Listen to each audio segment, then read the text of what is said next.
Hear ye, hear ye. You are listening to an old-timey podcast. I'm Kristin Caruso. And I'm Norman Caruso. And on this episode, I'll be talking about the Donner Party, Part 3. Kristin?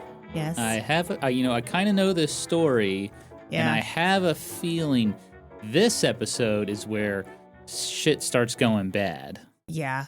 You know, we had some fun in episodes 1 and 2. And we had some fun. I would be lying to you if I said that episode 3 was going to be just a fun little time for us. It's going to get worse, folks, okay? But wait just a minute. Next week's episode, even worse. Oh, man. Don't worry, it gets worse. Mm-hmm. As Newfound Glory once said, It's all downhill from here. Well, how about I start this episode off with some incredibly good news? Please do. Okay, so after our last episode, Kristin, we got quite a few comments from some history-hos who also had a strange obsession with Henry Clay in high school. Yeah, what the hell was that about? Are all of our listeners weirdos? Yes. Have we been the weirdo magnets because we are weirdos ourselves and now it's just a big mess? Yes. We are weirdo magnets. Well, anyway, I felt very seen by all these history-hos coming out of the woodwork. Yep. You know, one listener said their teacher used to call Henry Clay the biggest loser because he ran for president 3 times and he lost every time. Oh. Ouch. Yeah, 3 times might be too many. Tell that to Henry Clay or Ralph Nader. Oh, okay. I think Nader ran 3 times. Well, and Henry Clay's still around, so of course I'll be able to ask him probably tomorrow when I see him. Henry Clay is definitely a future topic. And if you'd like to support a small, sexy, independent podcast that dares to cover a huge loser like Henry Clay, head on over to patreon.com/oldtimeypodcast. If you just want a little nibble of us, consider becoming a non-threatening fan. For just $5 a month, you'll get access to our monthly bonus episodes with full video, and you get to chitty-chat in the Discord. But if you're ready to go all the way, it's time to get in on that $10 Pig Butter Investor tier. You'll get bonus episodes, signed card and stickers, early ad-free video episodes, access to our monthly trivia, 10% off all merch, and ad-free episodes of Kristin's old, decrepit, rotting podcast, Let's Go to Court. Woo! They call it the Henry Clay of podcasts. Oh, that's quite a compliment. So head on over to patreon.com/oldtimeypodcast to sign up. Thanks. And Kristin, take it away. Woo! Okay, here we go. Are you ready for a bad time? Yeah. Okay. Do you need a previously on? Girl, you know I do. Girl, you know I do. Milli Vanilli? Any Milli Vanilli fans out there? Anyway. Previously on an old-timey podcast. The members of the Donner Party were worried. They'd fared well for the first 4 months of their journey, but they were still a week behind schedule. They knew they'd have to hurry if they wanted to make it to the Sierra Nevada mountains before snow fell. So, suddenly the brand new shortcut being touted by an irresponsible douche canoe named Lansford Hastings held extra appeal. One man tried to warn them against it. He told them that the shortcut, in fact, was not a shortcut at all. He warned them that it would take them through Weber Canyon. They'd be surrounded by walls of rock. And then they'd travel 80 miles through the Great Salt Lake Desert with no water. And to make the journey even tougher, they'd be in wagons. They'd be in wagons without an established trail to follow. The man said the group might die if they took the shortcut. The Donner Party was unmoved by the man's advice. Later, when they learned that Lansford Hastings, that's right, the Lansford Hastings, was waiting at Fort Bridger offering to personally escort emigrants through his new shortcut, well, the Reed family, both Donner families, plus 6 other families and 16 single dudes said, okay. They rushed ahead to Fort Bridger, ready to meet the Lansford Hastings, only to discover that he'd already left with a different group of emigrants. But he'd left behind instructions saying that anyone who wanted to join his party should just haul ass and catch up. James Reed and George Donner were discouraged, but the men who ran the trading post offered words of encouragement. They told them to follow Lansford Hastings. The shortcut was great! Not only would it save them hundreds of miles, but they'd also be on a better trail, really, when you think about it. And also that desert, hey, it's only like 40 miles. Get a real problem. False. The men were lying, but unaware that they had been deceived, and unaware that Lansford Hastings was so full of shit that his Q-tips came out poopy, the Donner Party set off on the trail as fast as they could, excited to catch up to the Lansford Hastings. In this week's episode, the Donner Party falls apart. That was a great Q-tip joke. Thank you. I'm not gonna lie to you. I laughed at my own joke as I wrote it. Yeah, that was good. Q-tips coming out poopy. Yeah, got shit coming out of your ears, buddy.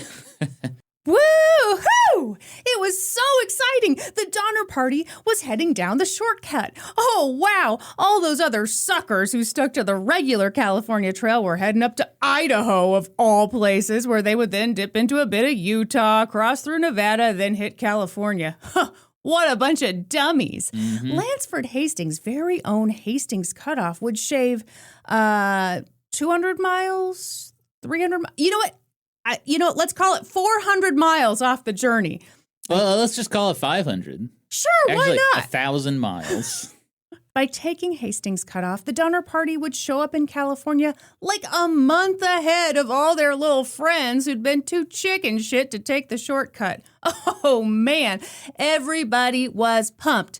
Everyone except George Donner's wife, Tamsin Donner. She, frankly, was being a bit of a pill about the whole thing. You know, I mentioned in last week's episode that Tamsin thought that the shortcut was a bad idea. She was kind of rude, said Lansford Hastings was a selfish adventurer. But here's the thing. It is very important to not listen to haters or women.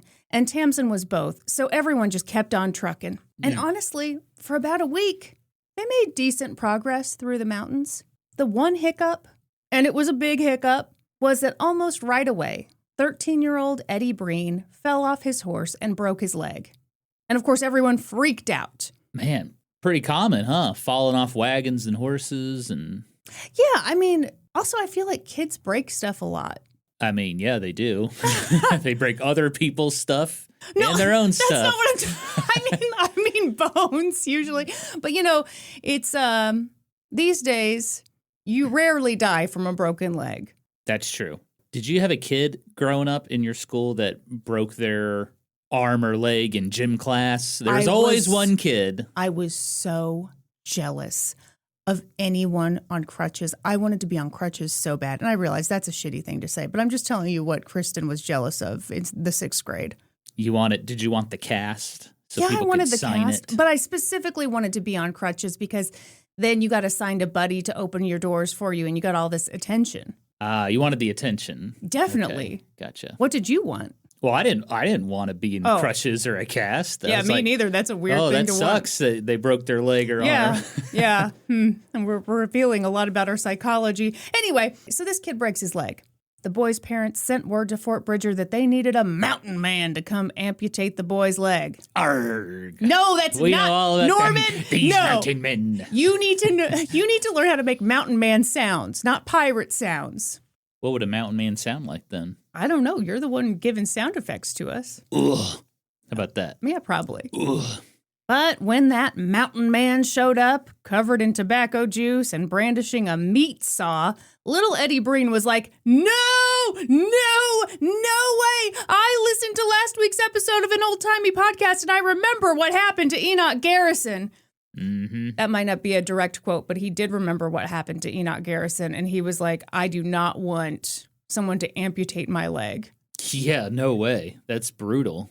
And so his parents sent the mountain man away, and they did their best to clean Eddie's leg and set the bones back in place. And then they did what they had to do. They kept moving. They needed to catch up to Lansford Hastings and the big group of emigrants he was leading. So they followed in their wagon tracks, and after about a week, they reached the top of Weber Canyon in the Wasatch Mountains. And it was there, at the top of that canyon, that they spotted something in a bush. Hmm?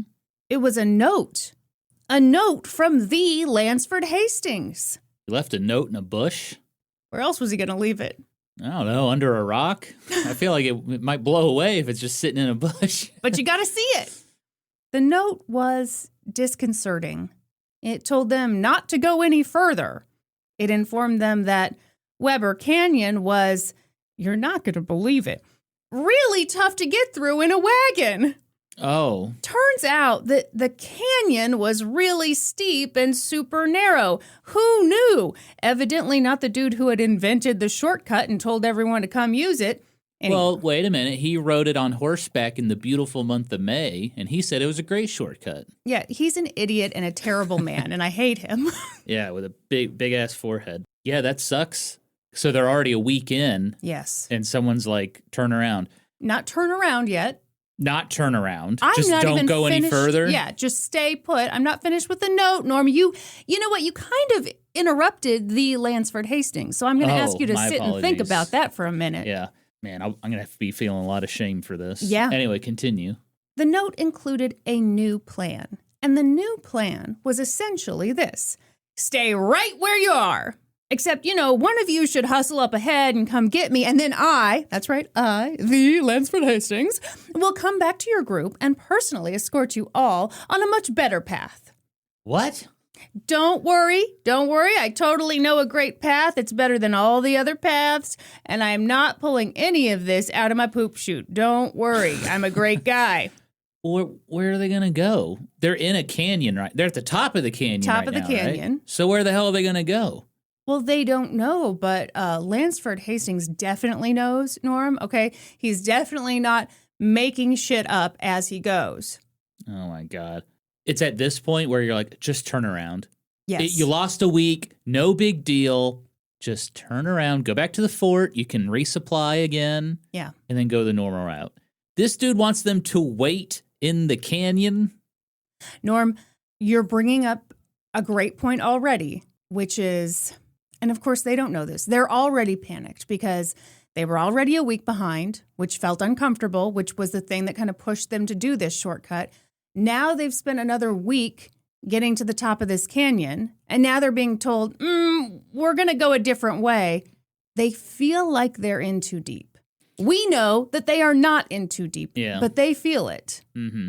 Now, I will say, you might be wondering, that other group must have had a really hard time getting through Weber Canyon for Lansford Hastings to suddenly alter his brand new shortcut. Be funny if they came across Lansford Hastings like hanging by his ankles on a tree, like, get me down. They strung me up. Norm, punished him. Norm, it's interesting you mentioned that. What do you think happened? First of all, do you remember this part? Because I know you remember a lot of the story and you want to just take over. Not quite. I want to say public spanking for Lansford Hastings, but I could be off on that. He certainly deserved it. Let's see what happened. See, Lansford was leading that big group through Weber Canyon, and they were on incredibly rocky terrain not even remotely suited for wagons. And on top of that, Lansford didn't know the area very well because, after all, as you just pointed out, he'd only been on his own shortcut one time, and it had been on horseback. So the wagon train had moved through Weber Canyon, and of course, it wasn't easy to get the oxen moving, and it also wasn't easy to get the oxen to stop. And at one point, some oxen were pulling a wagon, and they went over a cliff. Oh, my God. The cliff was roughly 75 feet high. The oxen and the wagon sailed through the air. It was terrifying. People jumped out of the way, screaming. It was unreal. By some miracle, no people were hurt. But after that, the group had to work together to essentially carry their wagons through the canyon. So the oxen died? Well, yeah. That's sad. Buddy, if you think that's sad. I know. Okay. I know. I have a soft spot for innocent animals. Sure. Plunging off of Weber Canyon because of this douchebag. Well, and that's why Lansford had another plan. It was obviously there was the idea of let's do a new trail, but also he came up with parachutes for oxen. No. And poor taste, Kristin. the problem was the oxen just couldn't really figure out how to use the parachute. It's not that it was a dumb idea. Blaming the victims, I see. Very common among the Kristin Night Guard. Wow. Anyway, continue. So that was certainly a sight that no one forgot, and Lansford was trying to avoid that for future groups. When the Donner Party read Lansford's note, they were stunned. What the hell was happening? What would the rest of this journey be like? But what could they do? Turn around. I wish. They'd been a week behind schedule when they started this shortcut, and now they'd spent an additional week on the shortcut, and I'm guessing the term sunk cost fallacy hadn't been invented yet, so the group decided that they would follow the instructions in Lansford's note. I know we're judging this based on, we already know what's going to happen, but damn, it just sucks. I think what sucks about it is it makes perfect sense to me. Yeah. If I felt like I was already behind, well, I'm this way with everything. I have trouble getting rid of anything because I'm like, well, if I get rid of it, then that means I didn't use it and then I'm bad. So I'll just hang on to this thing forever and ever and ever. Amen. It doesn't make any sense. Yeah, no, I get it. But yeah, they've spent all this time and it's just unthinkable to them that they would turn back. No, that's the thing. I totally understand why they decided to just keep going. So it was decided. The group would stay put and 3 men would run ahead and catch Lansford. The 3 volunteers were James Reed. Yay. We already know James Reed. He was the guy with the fancy wagon, the once successful businessman, the guy who sometimes rubbed people the wrong way by being too bossy. Let's see how that plays out in this episode, shall we? By the way, I keep confusing James Reed in this story with James Reed from the kidnapping of Nell Donnelly. I know. Nell Donnelly's lover. We all know. They all shared a dog run. Yeah. Very sexy. But yes, this is just another James Reed. Another one. So James Reed's going. Who else is going, Kristin? Charles Stanton. Charles Stanton was a short king at just 5'5", and he was single. He'd been hired as a teamster for George and Tamsin Donner. Charles was a helper. He was agreeable, and he loved Lansford Hastings. In fact, 4 months earlier, when he was in Independence, Missouri, ready to start the journey out west, he wrote to his family that if they wanted to know why he was headed to California, all they had to do was get themselves a copy of Lansford Hastings' book. Once they read it, they'd understand why he needed to be in California. And then there was William Pike. William Pike was on the trail with his wife and their 2 daughters, but he was also on the trail with his extended family, 13 people total, all headed up by a 36-year-old widow named Lavina Murphy. And I would like us all to stop and think about being a 36-year-old widow traveling the California Trail with your 2 adult daughters and their husbands and their families, plus 5 of your own small children. 36 years old! 36. They packed a lot of life into their time then. He sure did. So William Pike's going on a hike. Oh, you think you're cute, don't you? Boy. A little bit, yeah. I'm working with what I got, Kristin. Okay? I'm going to give you less and less as this story goes on. All right. With that, James Reed, Charles Stanton, and William Pike set off on horseback to find Lansford Hastings. And wow, the terrain was rough, incredibly rough. How the hell had anyone gotten their wagons through this? It took 2 full days. When they finally caught up to Lansford and the bigger group, the men were exhausted and frustrated. But Lansford assured them that he could lead them on a better path than the one they'd just traveled. In fact, he'd take them out on it the very next day. How the hell is he going to do that? It took him 2 days to get there. What is wrong with you? What do you mean the next day? It's like you don't even trust Lansford at all. He's going to travel with them because he's a good guy and he's leading them to California to be their king or whatever. Right, but I'm saying it took those 3 2 days to get to him, and he's like, I will lead you on the better path the next day. Well, no, he's he's like, hey, let's all rest up. Tomorrow morning, we'll start heading back. And I'm going to, do you understand how journeys work, sir? Yeah, but I just figured you have to go back and get the rest of the people. Well, of course they're going to. Okay. Listeners. I'm on edge. I'm on edge, folks. The journey had already worn William Pike and Charles Stanton out. They needed time to rest. So the next morning, they stayed behind at camp to recover. And meanwhile, James Reed and the Lansford Hastings headed back to the rest of the Donner Party. But, oh, gosh, you know what?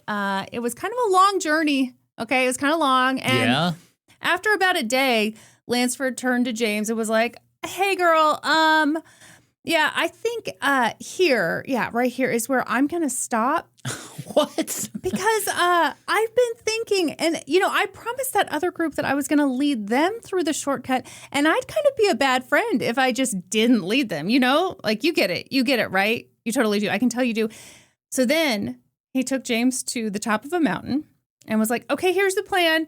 Instead of taking all of you on the shortcut, I'll just point out the new route to you from up here.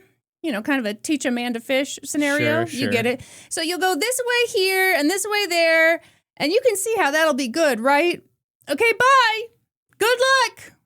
Goodbye. And with that, Lansford Hastings, that irresponsible, self-serving douchebag, left to go back with the other group. And that was the last anyone in the Donner Party ever saw of him. Oh, God. Terrible person.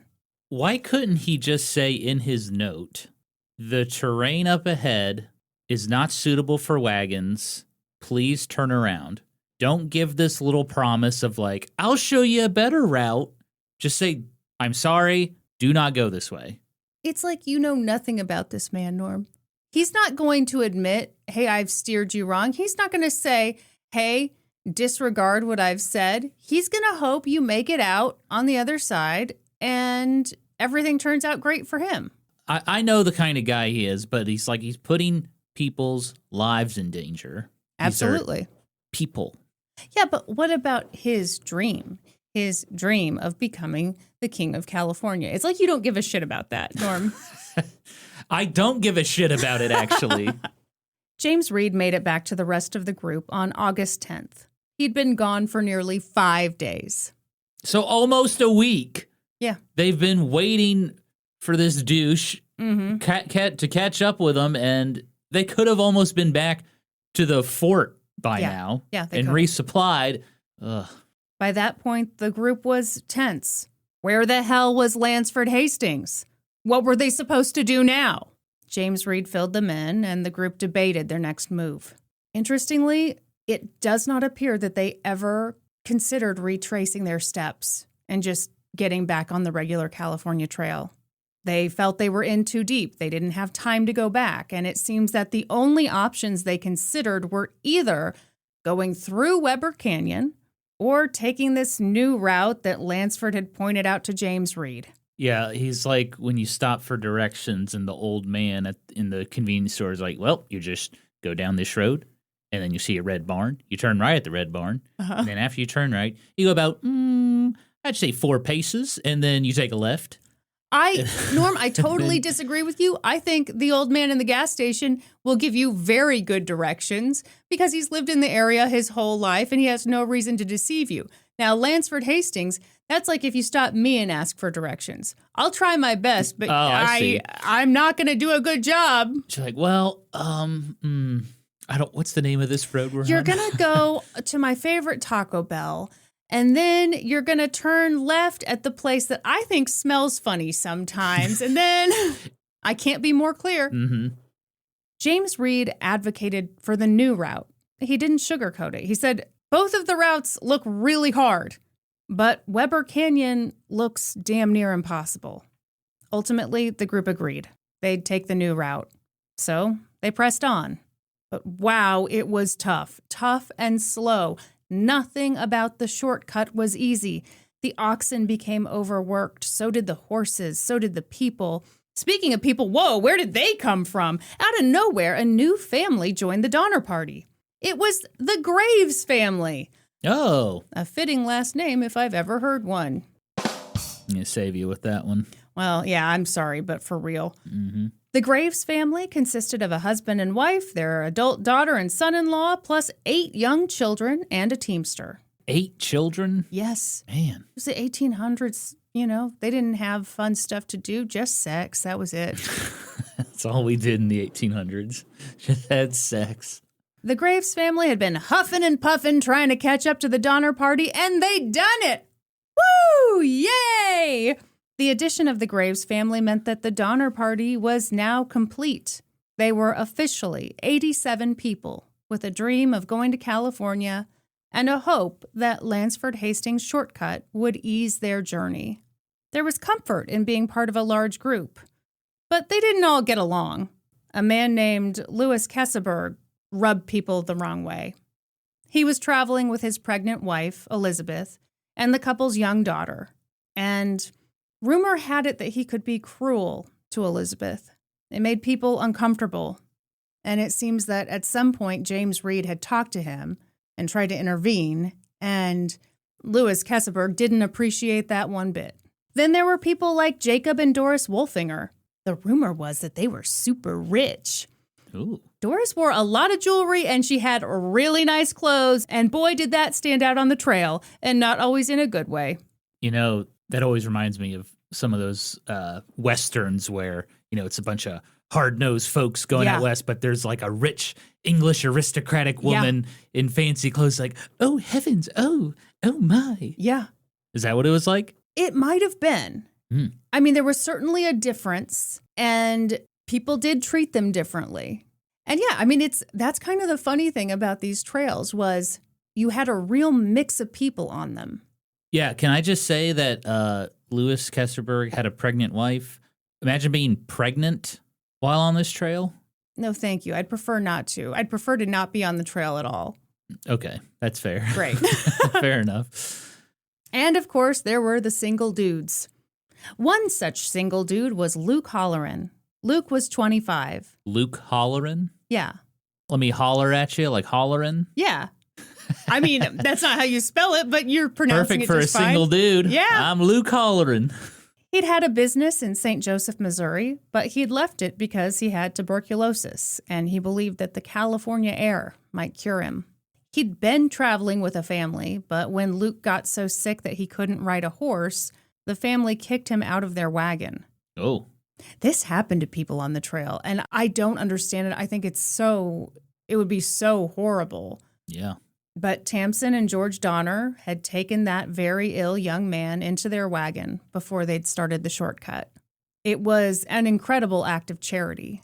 Not everyone who got abandoned by their travel partners was so lucky. And so they traveled. 87 people in 22 wagons. 87 people whose names would be forever linked by what they would do to each other and what would become of them on their journey. But they didn't know that yet, and so they made their way through the Wasatch Mountain Range, then Emigration Canyon, then Echo Canyon. It took days just to go a few miles, not just because of the mountains and the canyons, but because they were all kind of creating their trail as they went. So Hastings Cutoff, he was taking another group. Yeah. And so you could think, well, I'll just follow their, tracks. But Lansford sent them on a whole new route. So there's no one's ever gone this way, right? It doesn't seem like it. Presumably, no. Yeah. And the goal, of course, is to eventually catch that other wagon train. But they don't know that they will. They hope they will. Yeah. Wonder if they came across some dead oxen. You're getting a little ahead of yourself, sir. Mountain man James Kleiman had been right. The path wasn't meant for wagons. They spent valuable time, precious time they didn't have, and energy they didn't have, hacking down trees and brush to make way for their wagons. It was frustrating and frightening. Every turn revealed more unforgiving terrain.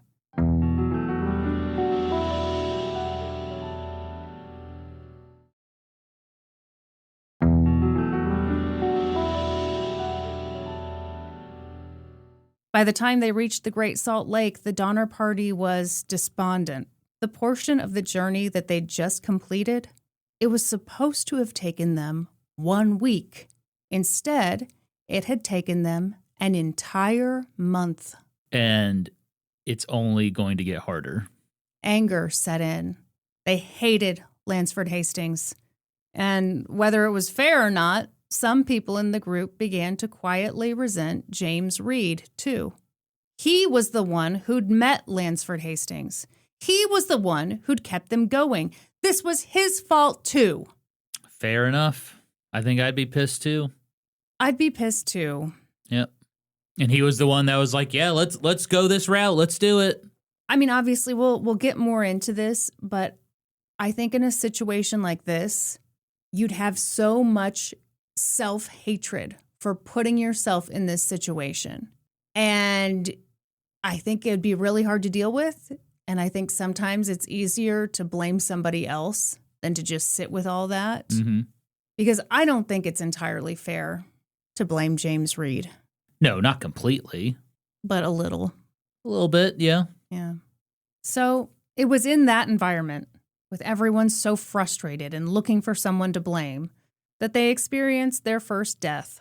Luke Halloran, the young man who George and Tamsin Donner had led into their wagon, lost his battle with tuberculosis.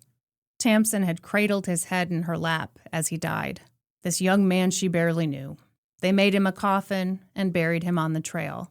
And oddly, in those days near the Great Salt Lake, the exact number of people in the Donner Party did not change.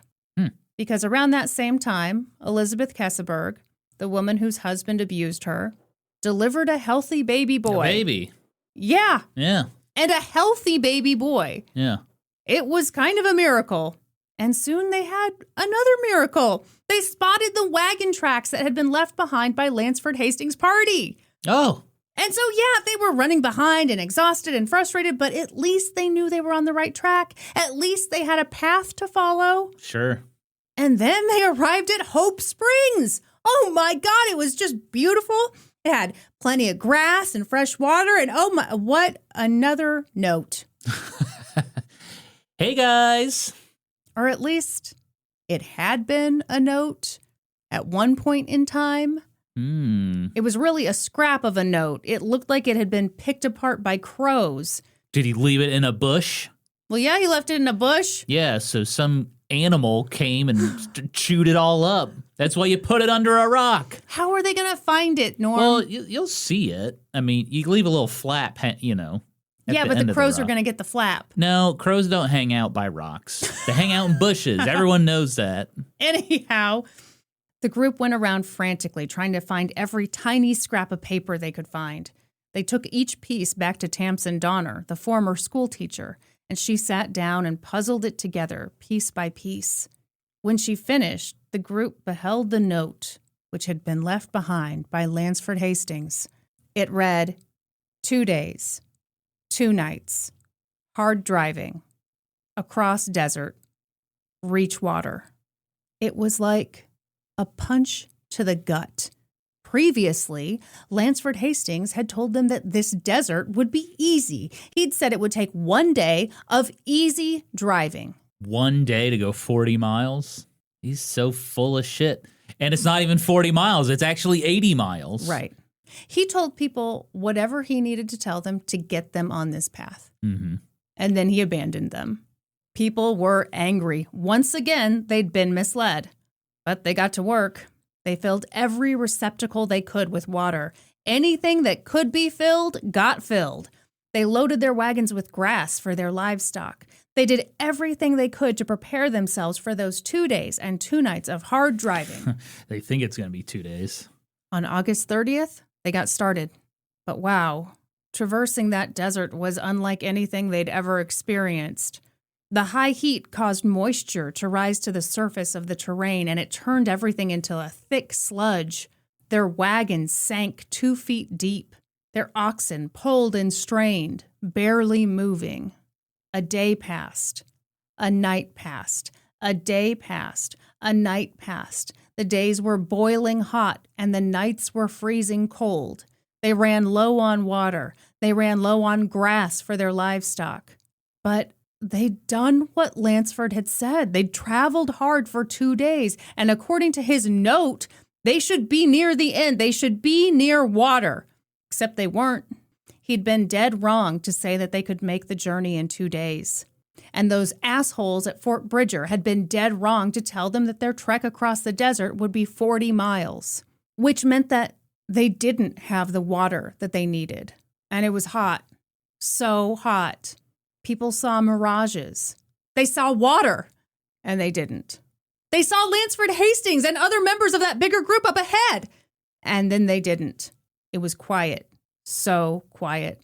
The heat and the struggle and the frustration and the anger caused a rift. People stopped identifying as part of a larger group, the Donner Party, and instead began to look out for themselves, for their individual families, and maybe for some friends. Those who could go faster did, and those who couldn't fell behind. Oxen began to fail. Horses suffered. Dogs suffered. Some dropped dead. Others just stopped. Children suffered. Men like James Reed left their wives and children behind in their wagons so that they could ride ahead and hopefully reach the water at Pilot Peak and bring it back to them. Mm-hmm.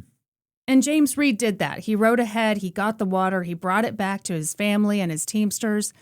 It was a relief. They weren't close, but, there was water up ahead. The oxen couldn't keep pulling their wagons without having some water, so they decided to let the oxen go ahead. But James warned his teamsters to be careful with them. He worried that once the oxen smelled that water, they'd stampede and be lost forever. And what would they do out there in the desert with no oxen? So when you say they let the oxen head, did the wagons just have to stay? Yeah. Oh my gosh. James Reed's fear came to fruition. The oxen did stampede. They ran off. People tried frantically to wrangle them, but were only able to recover 1 ox and 1 cow. It was devastating. But what could the Reed family do? They'd had 3 wagons originally, but now, with just 1 ox and 1 cow, they abandoned 2 of their wagons in the desert, which meant that people had to part ways with the few precious items that they'd brought with them on the journey. Mm. For 8-year-old Patty Reed, it was all a little too much. So, when no one was looking, she hid a few small things in her apron. A doll, her grandma's pincushion, and the lock of her grandmother's hair, which her father had given Patty when they'd buried her grandmother just a few months earlier on the trail. Other members of the party suffered the same fate as the Reeds. 36 oxen took off in the desert, never to be found again. Wagons were abandoned. So were animals. Animals who at this point were too sick and malnourished to keep going. Some people shot their animals. Other people couldn't bring themselves to do it. They let the animals go, knowing that they wouldn't survive. It was a horrible time for people. I mean, you had so few things out there, and people really bonded with their animals. Yeah. It was an awful thing. Well, and just having to let them go and knowing they're going to die. Yeah. There was no room for anything extra. There weren't enough resources to go around, and this was when the despair really set in. They'd believed Lansford Hastings, they'd followed in his path, and now they had to look into the eyes of their starving and dehydrated children and say, "What? I'm sorry?" They hated themselves. And if that felt too hard, they hated other people for putting them in this position. They were trapped. They'd gone too far now to turn back. They traveled through that desert for 11 days. Not 1 day, not 2 days and 2 nights, 11 days. That is horrible. When they finally reached water, they rested, but they didn't rest for long. They couldn't. No. They had to make up freaking, a month? More than a month. Yeah. Now I'm getting pissed off. Yeah. I'm thinking about that big-ass forehead and stupid haircut and... That awful man. Mm-hmm. Yeah, as you just pointed out, they couldn't rest. That last stretch of the California Trail would be critical. That stretch across the Sierra Nevada mountains was considered the most difficult part of the journey. and it would be nearly impossible to traverse it if they got there too late. So they kept moving. And then it snowed. Oh, my God. Is it September? October? Oh, shit. It's probably late September, right? I think it's September. Yeah. They were still on the shortcut. They weren't even back on the regular trail yet, and it was already snowing. And in that desperate state, they took stock of their situation. How much food did they have? What supplies did they have? How far behind were they? And once they answered all those questions, they knew what they'd probably already known deep down. They were doomed. Doomed to watch one another die one by one if they didn't do something desperate. They decided that their best option was to send someone ahead in the hope that they might reach the closest fort, Fort Sutter. At Fort Sutter, that person could round up a rescue party. They could buy food and supplies on credit, and then they could come back and save the rest of the Donner Party from certain death. Mm-hmm. 2 men volunteered for the job, Charles Stanton and William Big Bill McCutcheon. Mm. Okay, so we met Charles Stanton earlier. He's the short king. He's a bachelor. He's my short king. We sang the song. We loved it. Yep. He's the guy who really seemed to have a sense of community and a desire to help. William Big Bill McCutcheon was, first of all, very tall. Was that why they called him Big Bill? Well, yeah, it wasn't false advertising. One of the books I read said that Big Bill and Charles made kind of a funny pair because Charles was so short and Big Bill was so tall. What a dynamic duo. Big Bill had a wife and an infant daughter on the trail, and he was very worried about their survival. And as soon as the Reed family said that they'd look after them, Big Bill was like, okay, I'm going to go get help. For the rest of the group, that was a bit of a relief. They didn't want 2 single guys going off for help, for fear that the 2 single guys might not have enough incentive to come back. Oh, I didn't even think about that. Yes. Yeah. Yeah, they could be like, F this and freaking F off, you know? Absolutely. Yeah.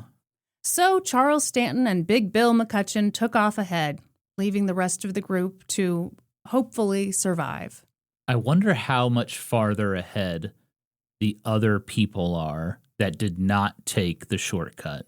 Because remember, a few split off. And we're like, yeah, we're not taking that. I wonder how far ahead they are at this point. What would you guess? Because I know the answer. Oh, my God. Like mile-wise or? Time-wise. Time-wise. They're probably a month ahead. They are exactly 1 month ahead. Can you believe that? They're probably almost to California then. Yeah, they're doing great. Jesus Christ. Oh, my God. Meanwhile, the rest of the group kept moving, but at a much slower pace. And then, they hit some springs, hot springs.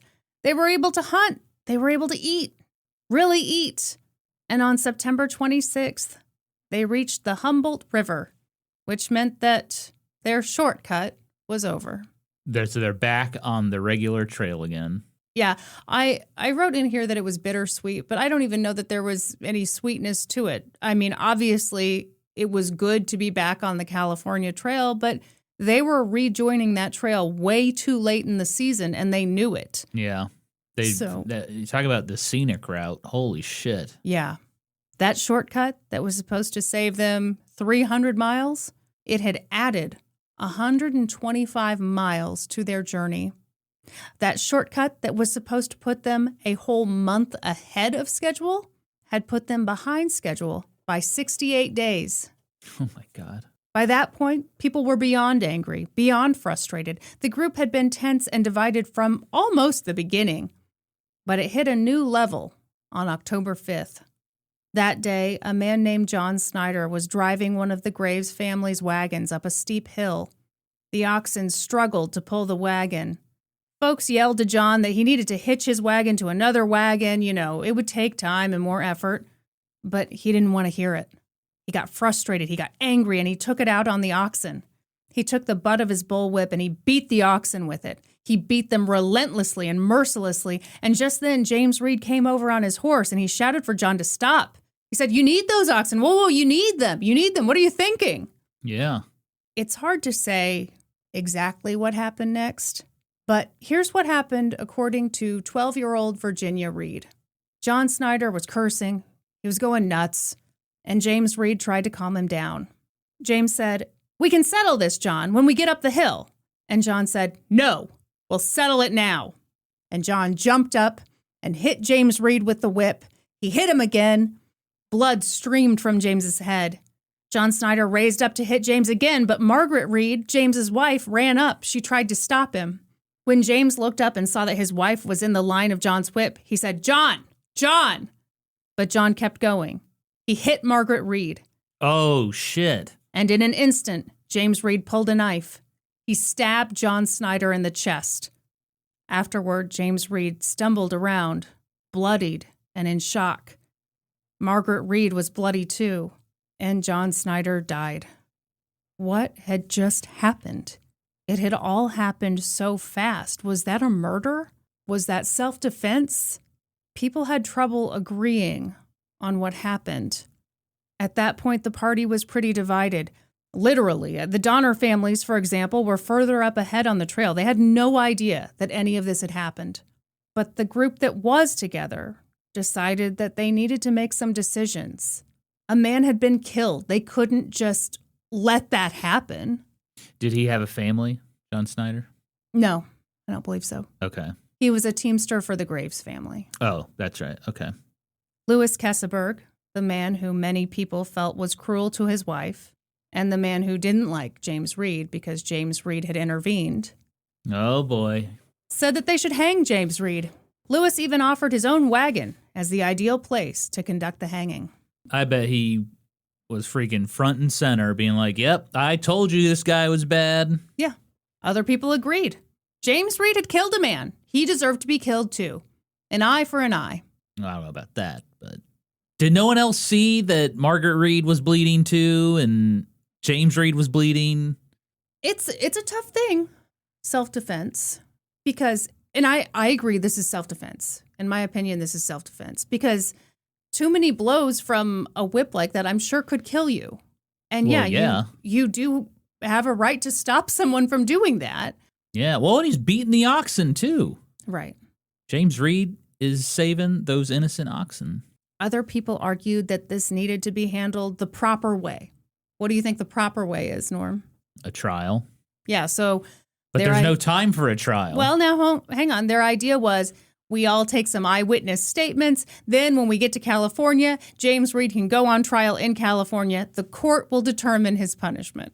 Yeah, that idea went over like a fart at a party, let me tell you. No one wanted that. Well, there's no time. There's no time. But do you agree that they have to do something? I mean, probably. Well, no, probably. Do they have to do something, yes or no? Well, yes, they have to make a decision. Yeah. They have to say, okay, this was self-defense, let's move on. Or they have to say, okay, you killed somebody, and then decide how to punish him. Yeah.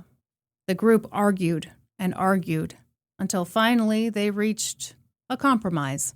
They decided that they wouldn't kill James Reed, but they wouldn't allow him to stay either. They'd let him go with nothing more than the clothes on his back. That decision was a victory for anyone who wanted him dead. There was no way anyone would survive on their own out there. When the group gave James their decision, he just refused. He wasn't going to leave his wife and children to go die in the wilderness. James' friends warned him, if you don't go, these people are going to kill you. What other choice does he have? Well, Margaret Reed, James' wife, was the one who came up with the solution. She said, why not, instead of banishing my husband with just the clothes on his back, let him take a horse. Let him take his horse. Let him go off on his own and find help for the rest of the group. By that point, they'd already sent off Big Bill McCutcheon and Charles Stanton to find help, but they had no idea if those guys were even alive, let alone coming back with help. Mm-hmm. Why not send one more person and in turn increase everyone's chances of survival? Yeah, I mean, that makes sense to me. The next morning, they held a funeral for John Snyder. And afterward, Margaret Reed and her children sobbed as they said their goodbyes to James Reed. And he left. The group had allowed him to take his horse and nothing else. Not even a snack? No, not a snack. No snacks? No, literally nothing. Maybe hide a little something in his pocket? I like where you're thinking, And Virginia Reed was thinking the same thing, Norm. Oh, great minds. That night, 12-year-old Virginia Reed and a teamster named Milt Elliott silently gathered a little bit of food. They gathered James Reed's rifle and his pistol, and they snuck out of camp and hurried down the trail. When they found James Reed, they gave him the provisions. Virginia hugged her father. She told him she wanted to stay with him, but he told her no. As any father would. He told her she needed to go back to her mother and that Milt was in charge now.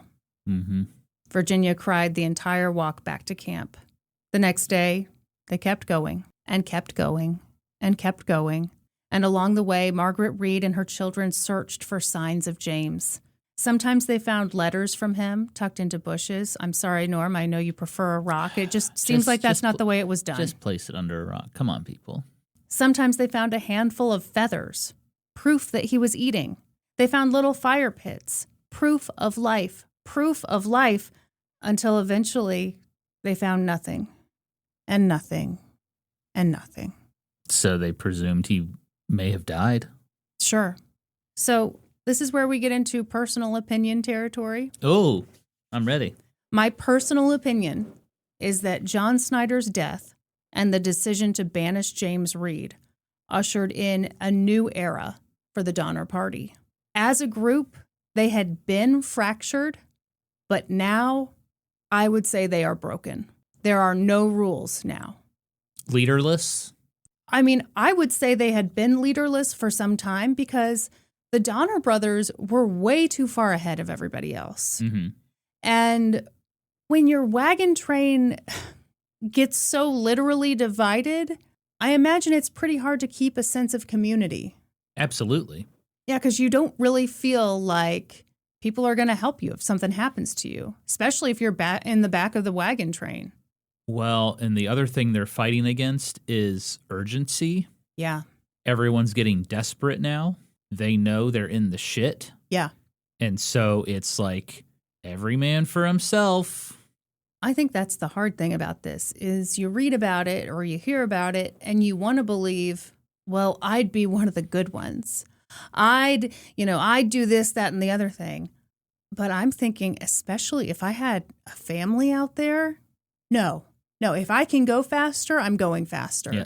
I've said this before on the podcast, but you don't know what someone will do until their back's against the wall. Yeah. And their backs are they're approaching the wall or on the wall now. Yeah. Louis Kesselberg, the guy who'd been so eager to hang James Reed just a few days earlier, decided that he was done with one of his teamsters. The man was 60 years old and to this day is only known by his last name, Hardcoop. Hardcoop. A 60-year-old teamster? Yeah. Yeah. That's an old teamster. Oh, yeah. He was a sweet old man from Belgium. I'm saying old just because, adjusted for inflation, 60 is really 90 out on the trail, I would say. I'd say back then, too. Yeah, I mean, you're 60. And the journey had been really hard on his body. He couldn't walk the trail anymore. He needed to be in a wagon. But Louis Kesselberg had kicked him out.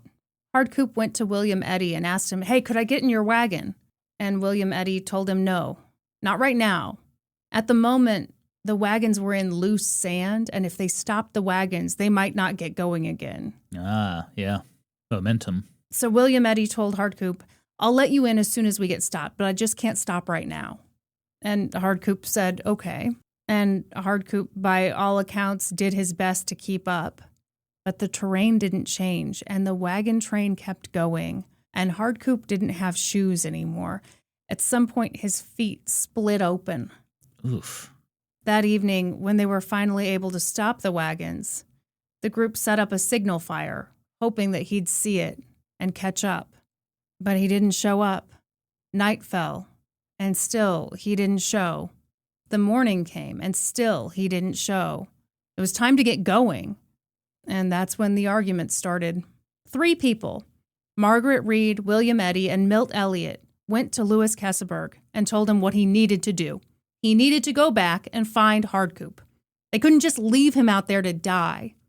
Louis Kesselberg refused. His entire family was walking. His wife, who'd just given birth, was walking with their infant son. Mm-hmm. He wasn't going to let some old man he barely knew ride in his wagon. He was done with Hardcoop. Hardcoop was probably dead already anyway. What's the harm of letting him ride in the wagon? Is he just being an asshole? Or does he have a legitimate reason? A lot of people view Louis Kesselberg as the ultimate bad guy in this story. And I think there's a lot of bad here. I also wonder how much of it later on is a little more exaggerated because we all want a bad guy. But again, in this situation, he lets the old man ride in his wagon. Mm-hmm. Well, that's extra weight that the oxen have to pull. Right. And again, his young child, his infant, his wife who just gave birth, they are all walking so that the oxen don't have to carry extra weight. Right. And so, while on the one hand, I do think this is terrible, on the other hand, I think it's also one of those situations where, what do you do when your back's against the wall? Yeah, fair point. So Louis Kesselberg refused. The group went to William Graves. They went to Patrick Breen. Help us get Hardcoop. And the men refused. Let us borrow one of your horses so that we can go back and find Hardcoop. Again, the men refused. They didn't want to risk losing a horse. They didn't want to waste time. A few of them said they'd go on foot and find Hardcoop themselves. But the rest of the group was like, well, do whatever you want, but we're not going to wait for you. Yeah. We don't have time to wait for you. And so they all kept moving, and no one ever saw Hardcoop again. He probably died out there. I'm sorry. That's not funny, Kristin. Norm, that's a little funny. Yeah, I would say that Hardcoop died out there, Norm. Yes. Well, we don't know, okay? Based on everything we've just learned, yes, he probably died. Rumor has it that he actually resurfaced in Germany about 100 years later. It's the weirdest thing. And then he went to Brazil, I think it was. Yeah, are you Hardcoop connecting is this? Still alive today. Are you connecting this? Do your own research, people. That's all I'm saying. To the Nazis? Was his name Adolf Hardcoop? Again, we don't know. But in a way, we do. And yes, it was. No, poor Hardcoop. He doesn't need to be shat upon. That freaking sucks. The laughs are very few in this episode. And yeah, Norm, I got to tell you, you saying he probably died out there did make me laugh. Listen, I'm a professional historian. And in my professional historian opinion, I believe Mr. Hardcoop passed away out there. It's funny. A lot of people say he looked a lot like Henry Clay. Good looking guy. Knew how to use a pogo stick. Very talented man. What? Mm-hmm. Eventually, they caught up with the rest of the Donner Party. They were all back together again. Reunited and it feels so bad because we're 2 months behind schedule. Yep. It might have seemed like a good thing, but as you just sang, it got ugly very quickly. Mm-hmm. Because a lot had happened since they'd last seen each other. The Donners were curious. Where's John Snyder? Where's Hardcoop? Hey, what happened to John Snyder? He owes me $50. Yeah. And of course, Margaret Reed and her children had their own questions. They'd been worried about James Reed. They hadn't seen any sign of him in so long. They feared he was dead, but maybe he wasn't.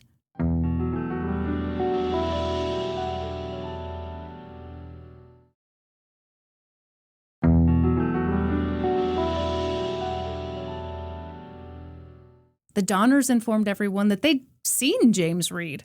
He'd actually caught up to them a while ago, and he'd told them this kind of interesting story, really. He essentially said, look, hey, the group's in a tight spot back there. We clearly need help. You know, Big Bill McCutcheon, Charles Stanton, we sent them off, but I decided to also get help. I definitely didn't get involved in some weird self-defense murder thing. Don't even worry about that. We're not going to mention that. Sweep it under the rug. Yeah. And of course, the Donners had been grateful. They didn't question the story, because why would you question the story? And in fact, a guy named Walter Heron, who at one point had been one of James Reed's teamsters, was like, you know what? Hey, I'll go with you. If you're going to get help, safety in numbers, I'll come along too. Margaret Reed and her children were elated to hear any kind of news about James. It was still possible that he was dead, but that news gave them hope. But, by that point, everyone was kind of sharing news because, the story James had told was not quite the truth, as we all know. Yeah, let's fill in some of the details of this story. Did you know that James Reed murdered John Snyder? Yeah, that's why he was on the trail. It was because we banished him for being a murderer. Nuh-uh, it was self-defense. Oh, and did you hear about Hardcoop? Yep, Louis Kesselberg, who we all know is a world-class jackass, forced Hardcoop out of his wagon, and then no one would let us go look for him. There was no time to go look for him. He was probably dead already. Shut up. So, see, they said probably too. Yeah. Mm-hmm. It was a mess. People were livid. They were hungry, tired, scared, and mad. And it was in that chaos with all the accusations and revelations that something not very nice happened. In our last episode, I talked about how the immigrants had this really intense fear, kind of bordering on paranoia about Native Americans. Oh, Native Americans, what are they going to do to us? Yep. Oh, something awful for sure.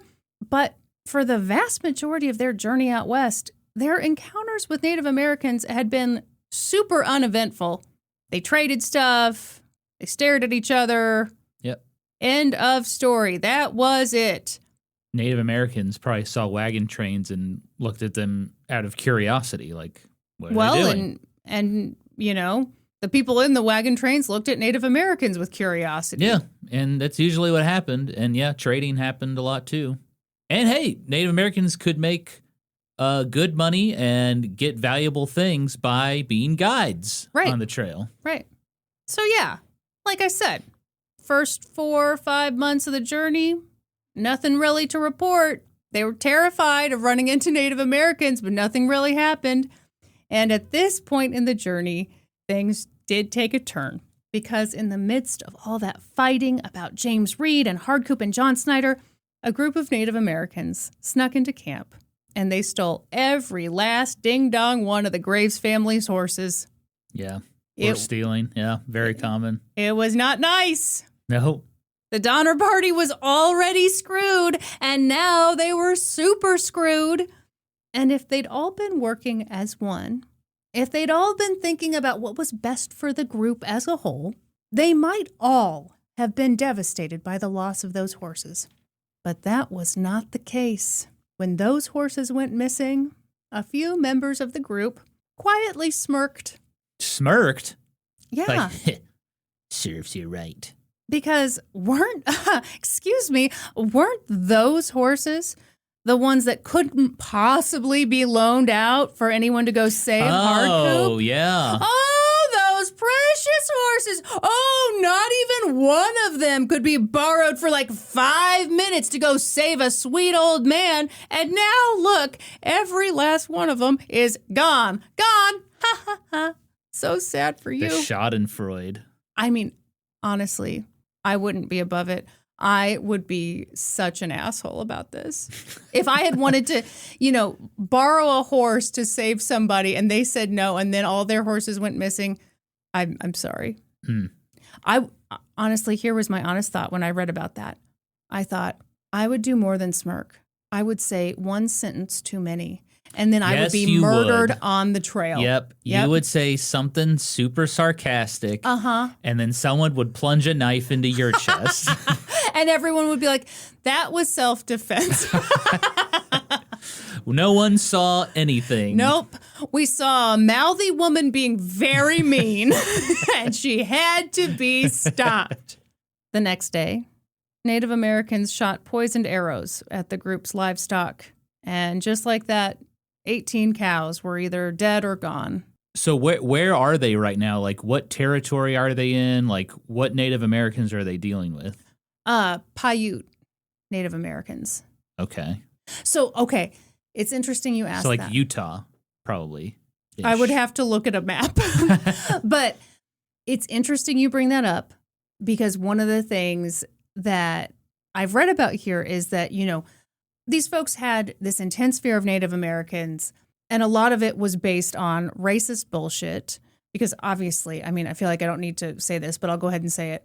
We genocided a lot of Native Americans, put Native Americans in boarding schools that weren't really boarding schools to wipe their culture. So obviously, we're the problem. It's us.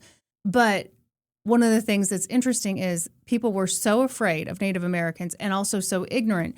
So it didn't really occur to them that, oh, we're dealing with different groups of people here, different groups with their own culture, their own customs. Like, right. And yeah, maybe one group might be a little more prone to violence, but another one won't. Right. And so it's interesting. I mean, it just seems like they're dealing with a new group of folks. And yeah, they're in a new territory. Uh-huh. Yeah. And they're not enjoying themselves. Yeah, and the Paiutes were probably like, we don't want you here. I mean, the Paiutes probably handled it the right way, honestly. They're not murdering people. They're making their lives harder. Yeah. So that was another massive loss, but they kept going. And that night, they made camp, and Patrick Breen's horse got caught in a sinkhole. And in a panic, he asked William Eddy to help him. Help save my horse, help, help. And William Eddy was like, oh, you want me to save that horse's life? What about Hardcoop's life? Remember him? Oh, my God. Remember how you couldn't lend me a horse to go save him? Oh, my God. This is... I remember it. I sure remember it. Petty McPeter sitting here. Save the damn horse. The horse died in the sinkhole. What? Was the horse's name Artex? What? Kristin. What are you talking about? It's only the saddest death in cinema history. What are you? Artex, the horse from the Neverending Story, died sinking in mud. Oh. You've seen that movie? No, I've never seen it. Oh, yeah, you don't watch movies. That's I don't right. watch movies. Yeah. I just watch amazing reality TV shows. Well, you history hoes out there, I hope you appreciate that reference. It's a good movie, Neverending Story. But yeah, that's fucked up. He should have saved the horse. I thought you ran on spite and Crystal Light. I thought you not when someone's life is at stake. Well, exactly. That's what William Eddy's saying. Someone's life was at stake, and you wouldn't risk your horse. You wouldn't let me borrow this horse to go save a man's life. Right. And now you want me to risk my own life, helping you save your horse. I'm busy right now. I'm gonna carve, something into this stick I just found. Listen, I know the guy was being a huge douche. Uh-huh. But I couldn't bring myself to just let Yeah, I know you couldn't. a living thing die like that. I would still help. Would you be a bit of a pill about it? Yes. Would you be like, I'm helping you out here. I wish you had helped me out the other day. Yeah, I'd be saying that shit the whole time as I pulled the horse out. Absolutely. A day or two later, Native Americans shot more poisoned arrows at the Donner Party's livestock. This time, 21 cows died. Man, it's just getting harder and harder, huh? They're moving like a whole damn cattle farm on this trail. Yeah, I mean, they'd had a lot of wagons, but you would bring along cattle, for milk, And for because food, they're cute. for cuteness, for sure. Hug a cow, make your day better. You'd bring dogs, kind of for safety, but also for cuddles. Sure. Sure, you'd bring a lot. Yeah. With those 21 cows dead, the group quickly butchered the animals. They needed the food, but they didn't have time to preserve the meat, so they had to just eat what they could and move on. Must have been one hell of a meal. It wasn't. I mean, everyone was malnourished, including the animals, so it wasn't like there was just a ton of meat. Yeah. But still, I mean, tragic to waste it. I'm surprised they were able to eat it if they were poisoned. I assume they ate carefully. I don't know. Maybe they ate the legs. Something. I don't know. I'm talking out of my ass here. I don't know anything. By this point, some of the families had no livestock. More wagons were abandoned. More possessions were buried or given up. People took what they could, knowing what they kept would have to be carried. This shortcut absolutely fucked them up. Yes. It completely did. Oh, my God. They would have been fine if they'd done the regular California Trail. It would have been a hell of a journey for them, but completely unremarkable in the grand scheme of things. Yeah. Compared to what they're going through, yes. The Wolfingers found themselves in that position. Jacob and Doris Wolfinger were down to just one ox. They needed to abandon their wagon. And the rest of the group was antsy. They were running out of time. They didn't have time to sit around and wait for people to decide what to take and what to leave. But Jacob Wolfinger insisted that he wanted to bury his wagon so that he could come back to it at a later date. Bury the wagon? That was something that was said. I cannot imagine that they mean the entire wagon, but maybe they do. Bury the contents of the wagon is probably what they mean? I would think so, but at the same time, if you're really worried about people coming and digging up your stuff, you probably would want to remove all traces of it and disassemble it completely. I don't know. So Jacob was going to stay behind. The rest of the group bid him adieu. They weren't going to wait for that. He sent Doris ahead. He'd catch up later. But at the last minute, two of Jacob's teamsters decided to do him a solid. Joseph Reinhardt and Augustus Spitzer told him, hey, we'll help you out. The rest of you go on ahead. We'll stay and help. Doris and Jacob hugged goodbye. They'd see each other again soon. Gee, it sure was nice of those men to help Jacob out. What's going on? Are they robbing this man? Oh, the really rich guy who everyone is just convinced is super rich because his wife has nice jewelry and nice clothes and seems really pretty hot. She was known as a tall, queenly woman. Ooh. Ooh. I'm about to bust. Exactly. That gets me going. Tall, queenly women. Well, yeah, it's your thing. Can't help it. Kind of into tall, queenly women. What can I say? So they're going to rob this dude? No, they're going to help him. Pay attention to the story, Norm. They're just believe two a good word guys. You're saying. I'm so sorry that you've lost faith in humanity because a horse died in a sinkhole. These guys are staying to help out. The group headed into another stretch of desert. They ran low on water. They traveled at night. They passed countless dead horses and oxen on their paths. William Eddy worried about the fate of his family. He and his wife Eleanor had 2 children, and they were nearly out of water. But William knew that the Breen family had at least 10 gallons of water. So he went to the Breens and he asked for some of it. He told them, hey, I don't want it for myself. Eleanor doesn't want it for herself. We want it for our children. Yeah. And the Breens said no. Oof. Yep. That's tough. Different sources have this next part different ways, but the outcome is the same. One source said that he pulled a gun on Patrick Breen. That escalated quickly. And said, give me that water. Another source said that he told Patrick Breen, I'm going to get some of that water or I will die trying. Either way, William Eddy got some of that water and brought it back to his children. Yep. People are desperate. They had 10 miles left in the desert. They had to keep going. More oxen died. They kept going. And then they reached the Truckee River. They had water again, drinkable water. But the Eddy family was still hurting. They were out of food. William and Eleanor hadn't eaten in 2 days.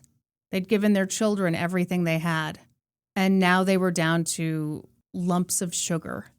William went to Elizabeth Graves and asked her for some food for his children. She said no. Oh, my God. He went to Peggy Breen and asked for some food for his children, and she said no. Damn it, Peggy. Peg. Peg. And just then, they heard something. It was geese. William Eddy took off. He borrowed a gun from Louis Kesselberg, and later, when he came back, he was carrying 9 big fat geese. Hell yeah. Dead as hell. Go. He gave 1 to Louis Kesselberg, and he gave 2 to Elizabeth Graves, and 2 to Peggy Breen. And he said, eat shit. He said, don't forget this, bitches. Yeah, really? It wasn't long before the 2 teamsters, Joseph Reinhardt and Augustus Spitzer, came riding up. Oh, no, something happened to our friend. Oh, Norm remembers them well. Yeah, they'd been the ones who volunteered to help Jacob Wolfinger bury his wagon. Yeah, and they were wearing a bunch of nice jewelry now. And I've always had this. Yeah. I bought this in Independence, Missouri at a souvenir shop. A souvenir shop before you go off on this dangerous trail. You always got to stop by the gift shop. Always. Always. Doris Wolfinger panicked. Where was her husband? Where was Jacob? The men gave her unsettling news. Are you ready for it? Jacob went crazy and tried to hurt us. Oh, my God. Oh, boy. It was nuts out there. Yep. Okay, those Native Americans. Well, we were afraid for a reason. And you know what? They killed Jacob. They just killed him. Well, it was bad. They almost killed us. I mean, we almost got killed, but we didn't. We escaped. Okay, so how about a big hug? How about 3 cheers for us? Yeah. Anyway, in conclusion, sorry, Doris, this has been a very real, true story. Yeah, Doris was distraught. Her husband was dead. And of course, to make things more complicated, the story seemed fishy. Yeah, that's a ridiculous story. It would have been more believable if they were like, he just died. He was exhausted and he died. I don't know about that. It's just weird. Yeah. It's just weird. And I guess a few people tried to press them for details, and they were really, really vague. So the thought was, okay, they stayed behind because they were convinced that Jacob had some serious valuables. And who knows? Maybe they hid them somewhere else, and they're planning to get back to them. You don't think it's more believable that he would just suddenly die from exhaustion over Native Americans attacked us and only he died, but we got away? Yeah, I guess that's a good point. That is more believable, but I do think when people are looking for a story, I also don't know how healthy Jacob was at this point. Because if he was one of the healthier people on this journey, that would probably seem weird to be like, oh, he just up and died. Mm-hmm. I know you saw him just a couple days ago and he looked fine, but he up and died. A wolf came and dragged him away. Is that because of his last name? Yeah. Oh, okay. They don't call him Wolffinger for nothing. So that was the vibe of the Donner Party at that point. They'd been united, then divided, and now those divisions were becoming irreparable. They'd sent for help and had received nothing.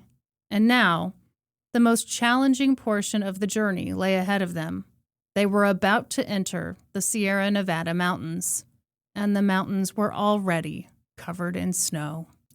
On next week's episode, the Donner Party gets rescued, kind of. I'm sorry, I tried to say that with energy, but my God, it's rough times ahead. I have a question. Yeah. Where's Fort Sutter? Is it past the mountains? I don't know the exact location. Okay, because I remember they were talking about getting to Fort Sutter. Hang on, let me see if I can find it. It's in California, so it was past the mountains. Okay. Oh, you can go there. Heck yeah. Hell of a gift shop. I'm sure there is. Yeah, a lot of these old forts they stopped at are open. They're historic sites. You can check them out. Just a free plug, No one had to pay for that. Wow, that's such a generous guy. From the goodness of my heart. Good job, Norm. Mm-hmm. Whew. So there you go. Well, Kristin, that was a terrible, terrible time. Yeah. Okay, we should tell people about what we found this weekend. Oh, yes, we did we hoed it up a little bit this weekend, didn't we? We did hoe it up. Yeah. And by that we mean we went to Westport, Kansas City. We were going to do a little shopping. And of course, we came across a plaque. If you can call it a plaque, it's very large, actually. It's on the ground. Hang on. Yes. Yeah. And like true history hoes, we of course stopped and read it. And it was about the trails. So of course, I start freaking out because I'm obsessed with the Donner Party at the moment. It's my hyperfixation. And I saw Fort Bridger on there. And I double freaked out. I insisted Norm take a picture of me pointing at Fort Bridger. Yes. Fort Bridger, for those who don't remember, that was where James Reed and George Donner stopped, and Jim Bridger himself lied to them and was like, oh, it's a 40-mile desert. Go ahead and take that. So there I am, cursing at Fort Bridger. I turn behind me. There's a statue of Jim Bridger. Yeah. It was, okay, maybe it's not going to be exciting to anyone else, but I was surprised. Away. I actually did not know that he lived in Kansas City later in life and died here. I had no idea. I tell you what, you have to accomplish a lot in life for all the other shit you do to be the headline and not, oh, and he lied to the Donner Party and sent them to their deaths, essentially. Yeah. It was just a little fib. Just a little fibby Just a little bib. fib that destroyed the lives of many families. Yeah. He was quite the mountain man, though. Gotta say. Well, you think his spirit is here with you today? You don't have to compliment him. I'm just saying he was an accomplished mountain man. Yes, and he was a big liar. I agree. Mean boy. That was bad. Bad Bridger. Okay, thank you. Bad boy. So seeing that statue was very cool. Westport was a popular stop on the trails. Yeah. Mm-hmm. Go from Independence to Westport. That'd be probably a day's travel on the wagons, right? I have no idea. Let's try it out. Yeah. Kristin, a lot of people have been curious about my bowling escapades. People Really? are wondering. I've not heard anyone ask about it. That's so strange. Well, they're DMing me. Oh, okay. I see. Yes. A lot of women asking how my bowling's going. Yeah. Mm-hmm. I believe that. Yes. Well, women want a bowler. They say, give me the guy with the bowling bod. He's got a build for bowling. When you see a guy and you're like, ooh. Looking good, he's got a build for bowling. That guy can toss a ball. I bet he throws strikes with the flick of a wrist. Ching. So what do you want to tell people about your bowling? I just want to let people know I had a terrible night last night. I did not bowl well at all. Oh, my God. And I really don't know how to get better. I'm kind of stuck. I've been watching a lot of YouTube videos, but I feel like I need some hands-on training. Well, just go into your DM. Seems like these ladies are eager to help. They have no advice. They just want to know how I'm doing with my bowling. That's all. I gotta say, folks, if you're wondering, gee, does Norm shake it off pretty well after he has a bad night of bowling? No, this man does not. No, I don't. It's for fun. You're doing it for fun. I know, with friends. but I'm also very competitive. You are. With myself. Like, I want to improve and get better at stuff. Well, you stabbed everyone in the original group, and that's why you're with this new group now, because the other guys beat you. No. Oh, okay. Excuse me. No, what happened was the guys got tired of me for being right all the time. And so they banished me. So now I'm in a new bowling team. Yeah. No, I'm just kidding. But yeah, I'm like, I want to get better, but I'm like, man, how do I get better? I know you can get bowling coaches and stuff. Yeah. But yeah, I did bad last night, and I was in that mood of like, this is stupid. This is a waste of money. Why am I bowling right now? I should be at home, just chilling. Huge waste of money. Because bowling is so famously expensive. I mean, it adds up, I'm sure. You got to get a bowling ball, and then if you want to bowl, you got to pay, Right. You can't just show up at a bowling alley and start throwing your ball around. Yeah, that's how you got arrested that one time. No, I think you should keep bowling. I think it's something you enjoy. I'll keep bowling. I think you just had a bad night. I had a bad night, but hey, just want to let all the history hosts know I'm hanging in there. Still enjoying bowling, just had a rough night. Just, people were asking for updates, so I had to let them know. Yeah, you got to let them know. Stay out of my DMs, please. Yeah. I'm married. Yeah, my God. Love my wife very much. That tall queen. Tall, queenly woman. That tall, queenly woman, is sitting across from me right now. Well, Kristin, that was sufficiently horrible, and boy, next week's episode will be even more horrible. Yeah, this is my plan to just ruin the podcast. Any fun vibes we had, I'm just gonna get rid of them. Listen, I did my best, Mr. Pike went on a hike. That's all I got for this episode. No, you did some heavy lifting there, and I'm just worried it didn't do enough. But I tell you what, I am so fascinated by this story, though. It's infuriating, and it's interesting, and I think the times that I've just skimmed the surface on it, I've felt like, oh, well, here's how I would behave. Here's what I would do. And the deeper you go into it, you think, oof, I don't know what I would do in this situation. I have no clue. It's a story of human beings pushed to their absolute limits. Indeedly do. That was ridiculous that you did that, but we shan't cut it, Norm. And Instead, we will do our outro. Let's do it. Hey, Kristin, you know what they say about history hosts? We always cite our sources. That's right. For this episode, I got my information from the books The Indifferent Stars Above, The Harrowing Saga of a Donner Party Bride by Daniel James Brown, The book The Best Land Under Heaven, The Donner Party in the Age of Manifest Destiny by Michael Wallis. The documentary The Donner Party, plus more. Check the show notes for a full list of our sources. That's all for this episode. Thank you for listening to an old-timey podcast. Please give us a 5-star review wherever you listen to podcasts. And while you're at it, subscribe. Support us on Patreon at patreon.com/oldtimeypodcast. Join the Reddit community at r/oldtimeypodcast.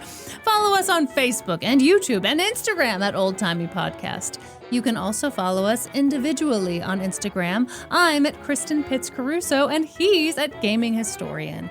And until next time, toodaloo, ta-ta, and cheerio!